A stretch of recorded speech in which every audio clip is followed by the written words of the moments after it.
Order! Order! You are an incorrigible delinquent at times. Behave yourself, man!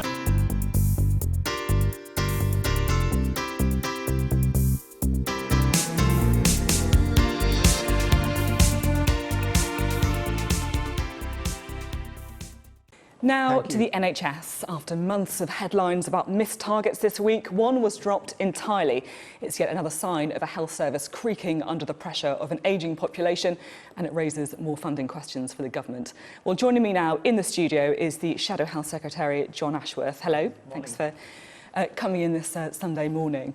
Now, we're always hearing about the NHS being in crisis, but it does feel as though something's a bit different this time, and waiting times targets being missed almost constantly is a matter of routine, people dying in corridors. This week, of course, we saw the head of NHS England, Simon Stevens, setting out his plan for the NHS. Do you support him? Well, the plan that he set out has some very good ideas in there, good ambitions around cancer treatment, around improving our mental health provision in this country. But I really don't think dropping this 18-week target is the correct thing to do. And this is the 18-week target for non-emergency operations? Yes, but we call it non-emergency, but that doesn't mean this is non-pain. That doesn't mean this is non-stress for patients and their loved ones. And effectively what you are seeing now is bit by bit, step by step, is the NHS being pushed back to the bad old days. And it is, I'm afraid, a direct consequence of the very severe Tory underfunding that has been imposed on the NHS by Theresa May's government.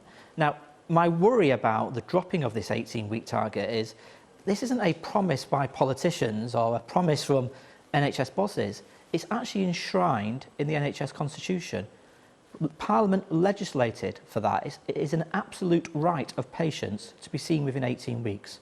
So I'm very worried that this could be challenged in the courts, that the constitution is being breached. So today I'm writing to Jeremy Hunt, asking him to publish what legal advice he may have on this, asking him whether he's going to come to Parliament and legislate to change the NHS constitution, because if he's not, he's breaking that constitution, he's breaking the rules, and then he has to go to the Chancellor and ask for the funding so we can get an NHS that we expect and deserve. So, just to be clear then, you're saying that if that 18-week target is dropped, that could be illegal? Well, it's in the rules of the NHS, if you like. It's in the Constitution. Now, we don't know what happens when the Constitution is breached. That is about to be tested. So we're asking Jeremy Hunt today to give us his legal advice, to give us his judgment on this, and to tell us whether he intends to legislate to change the Constitution, because the Constitution outlines the rights that patients can expect, including treatment within 18 weeks, in something called the NHS Handbook. We have regulations in Parliament that we've debated, we've discussed, and Parliament has voted for them. You cannot just, or Simon Stevens and Jeremy Hunt cannot just sort of say, well, we're changing this now, we're dropping this now. Parliament has had its say on these matters, so we need to know whether he intends to bring legislation into Parliament. But more generally, it's absolutely disgraceful that, you know, pensioners, elderly people are going to be waiting longer for their hip replacement, their knee replacement, cataract replacements, operations of that order. I mean, what is going on in the NHS really is a crisis, and Theresa May's got to get a grip. You see, it's very clear that Labour are keen to talk about the admittedly very serious problems in the NHS. What I wonder whether it's slightly less clear is what you're actually planning on doing about it, because I spent quite a long time trying to find out exactly what Labour's plan is for the NHS, and I'll be honest, I actually struggled.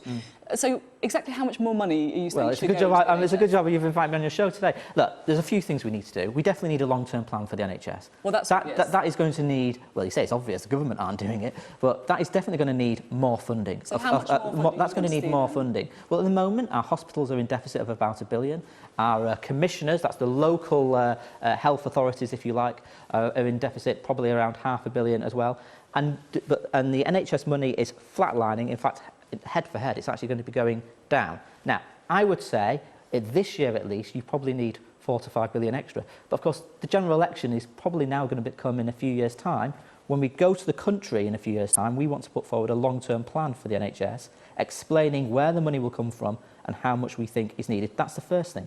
The second thing, though, is that we have a staffing crisis in the NHS as well. So I'm also calling for today an NHS guarantee for the 140,000 EU nationals who work in our NHS and the companion service, the social care sector, caring for our sick and elderly If they walk away from our NHS, we're really going to have problems because we already have huge vacancies in staffing in the NHS.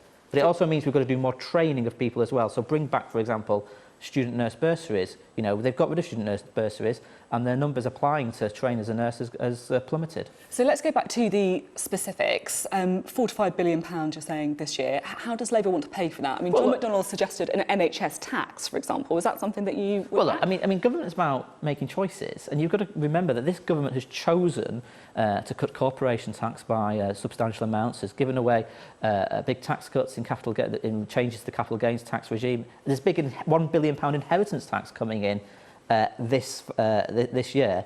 Does government really need to go along with those decisions? Could it not make some different choices and put some extra money into the NHS?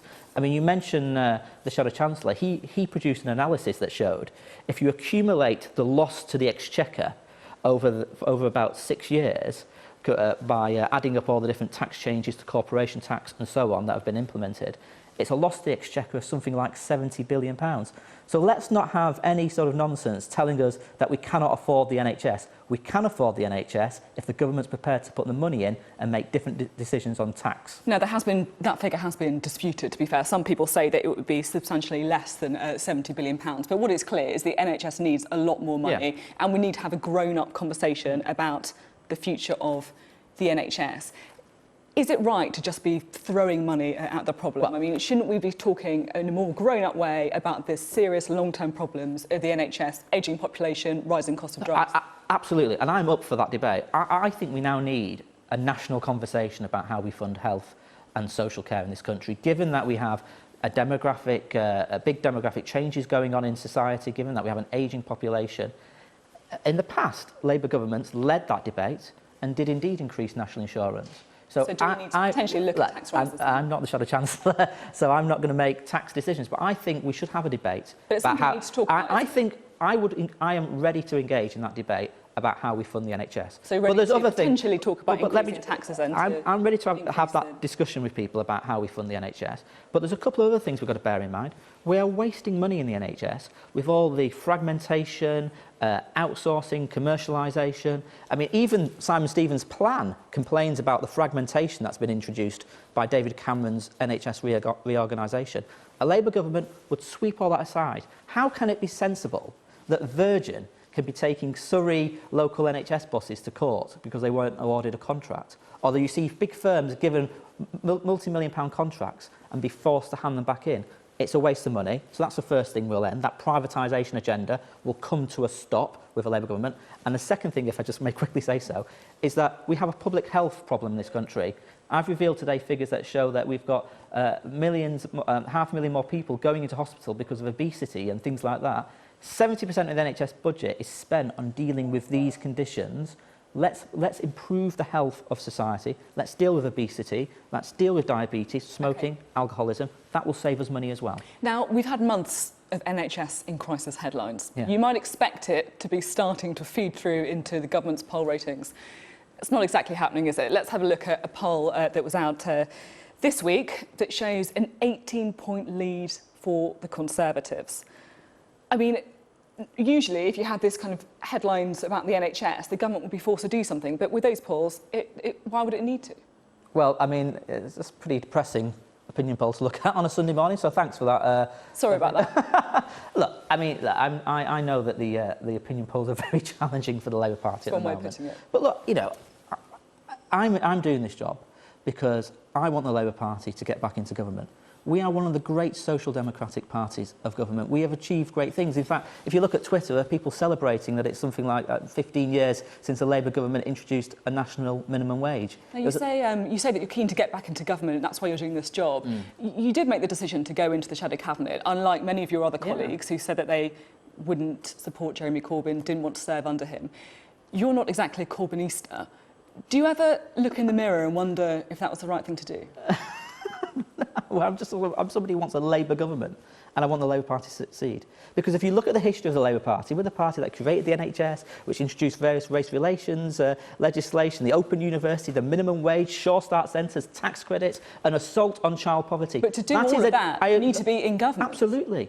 And that's why my work will go on, trying to get us back into government. Because we are, you know, the Labour Party is bigger than any one individual, and we have to win. So we've got to win elections in these various county council elections coming up and the mayoral elections and so on. And we've got to show we're winning the trust of the British people. That is our big challenge, and I'm not going to give up on that. Other colleagues are not giving up on that. They're making decisions in different ways. And a lot of our colleagues, and they may not be in the shadow cabinet, but they're doing great stuff holding this government to account from the backbenches. But I was offered a chance to take the government on and what they're doing to the NHS and to plot out a plan for the NHS for the future, and that's what I'm doing. OK, Jonathan Ashworth, thank you. I've been getting away with it all